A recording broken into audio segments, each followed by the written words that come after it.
Imagine a city where history isn't just written in books, but is cast in bronze and carved from marble. A city where statues stand as silent sentinels of time. But what if one day those sentinels decided to take a walk? What if they decided to cause a little trouble? Welcome to the story of Detective Sterling and the case of the mischievous monuments. Our story begins in the grand city of Veridia, a place usually known for its impeccable order and stunning architecture. But today, Veridia is in chaos. The majestic statue of General Thaddeus, a war hero famed for his stoicism, was just caught shoplifting a bag of gummy bears. The graceful bronze ballerina in the plaza, she's been seen swapping everyone's left shoes. And the solemn thinker, perched atop the library steps, has been rearranging the library books by color instead of the Dewey Decimal System. The city is a whirlwind of bizarre, nonsensical petty crimes. Enter Detective Sterling. Sterling isn't your average gumshoe. He wears a perfectly tailored tweed suit. His pocket watch is always precisely on time, and he sees the world not in clues, but in notes. To him, every crime is a symphony waiting to be understood.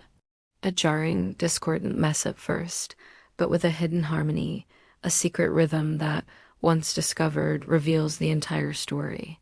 A broken window is a crashing cymbal. A footprint is a steady bass note. A whispered lie is a deceitful violin solo. His colleagues think he's eccentric, maybe a little mad, but his results are undeniable. He solves cases that leave everyone else scratching their heads. As Sterling stands in the middle of the chaotic city square, a piccolo trill of panic in the air, he closes his eyes. He listens.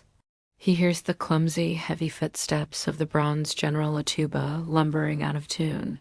He hears the light, mischievous taps of the ballerina's shoes, a flighty flute solo. This isn't just chaos, this is a composition. A poorly orchestrated but deliberate piece of music. He knows he can't solve this with just his ears.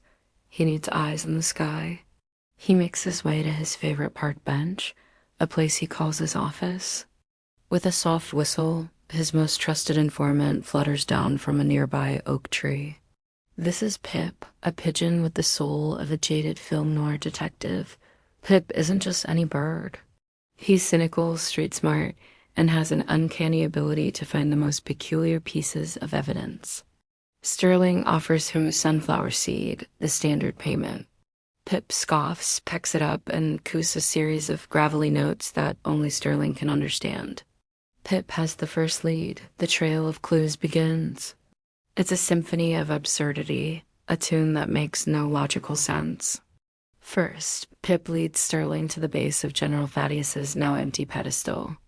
Lying there isn't a military medal or a historical artifact, but a half-eaten gingerbread man. It's missing its left leg. Sterling picks it up, examining it. The gingerbread is still slightly warm. He notes the sharp, spicy scent of ginger, a staccato note of cinnamon and nutmeg. Odd. The next clue comes from Pip again, who spotted something shimmering near the fountain where the ballerina used to be. It's a trail of glitter. Not just any glitter, but a very specific iridescent purple glitter that seems to shimmer with a light of its own. Sterling follows the trail, which winds through alleyways and across cobblestone streets. The path is erratic, like a whimsical melody played on a harp.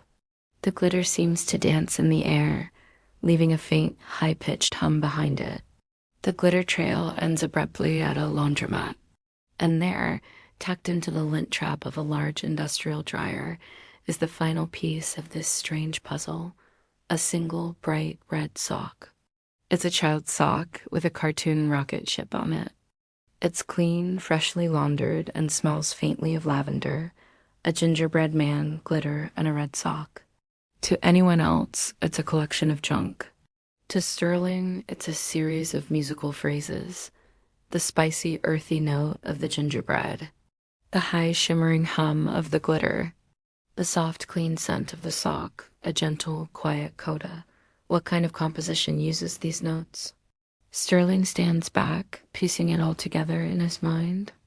The gingerbread man points to someone with a playful, almost childlike nature. The glitter trail suggests a performer, someone used to spectacle and grabbing attention.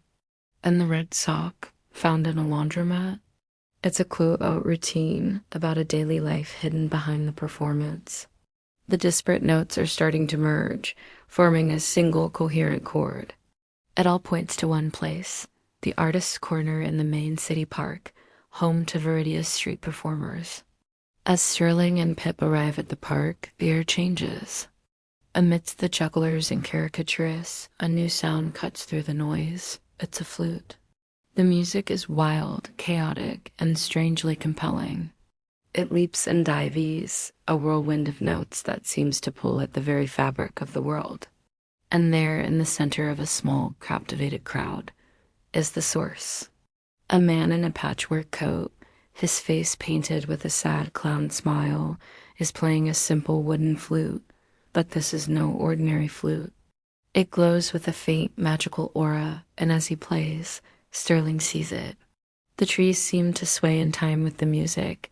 The leaves rustle in a perfect rhythm, and a discarded newspaper cart begins to slowly roll back and forth. This is their maestro of mayhem.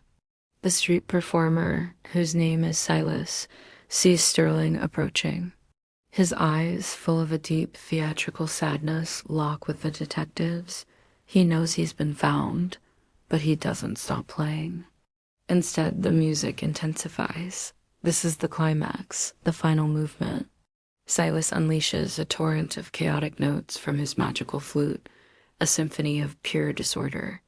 He's trying to overwhelm Sterling, to drown out the logic and reason with a tidal wave of musical madness.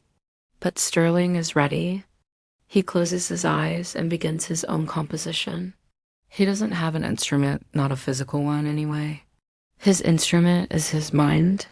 He starts to conduct, his hands moving through the air with grace and precision. He mentally reconstructs the crime symphony. He brings in the heavy tuba of the general's footsteps, weaving it into a steady, grounding bass line.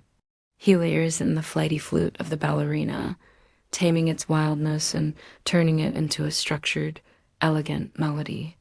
The spicy scent of the gingerbread becomes a sharp percussion beat. The shimmering glitter becomes a harmonious arpeggio. The soft lavender of the sock becomes a gentle, resolving chord. It's a duel of symphonies. Silas's chaotic flute music crashes against Sterling's symphony of logic. For a moment, the two are locked in a battle of sound. The air crackles with musical energy. The crowd watches, mesmerized, as this invisible duel unfolds. Silas's music is raw power, pure emotion. Sterling's is structure, pattern, and understanding. And slowly, methodically, Sterling's composition begins to win. He finds the patterns in Silas's chaos. He anticipates the wild notes and counters them with perfect harmony. He takes the performer's discordant rage and organizes it, explains it, and resolves it. Finally, with one last desperate wail, the magic in Silas's flute sputters and dies. He lowers the instrument, his shoulders slumping in defeat. The chaotic energy vanishes. The world snaps back into focus. Sterling's symphony of resolution hangs in the air for a moment, a beautiful, perfect chord of understanding before fading into silence. As the police arrive to calmly apprehend the disgruntled performer, the truth comes out. Silas was once the city's most beloved musician, but he was forgotten, replaced by grander attractions and louder spectacles. He didn't want to hurt anyone.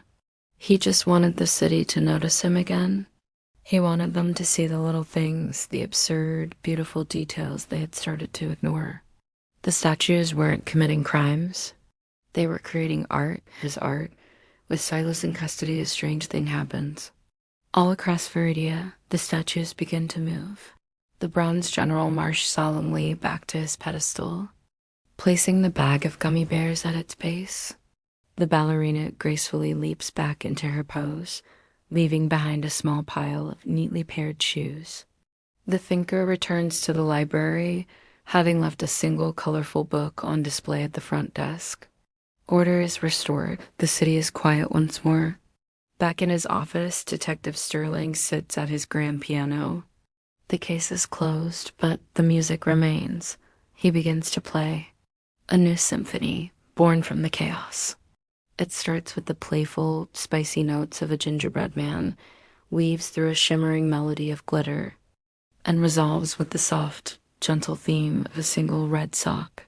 It's a symphony about a sad clown, a cynical pigeon, and the city that, for one day, learned to dance to a different tune. It's the symphony of the mischievous monuments, and it's his most beautiful composition yet. Thanks for watching our story unfold. If you enjoyed this whimsical detective tale, make sure to like, subscribe, and hit that notification bell for more adventures. Until next time, keep listening for the music in the world around you. You never know what symphony you might find.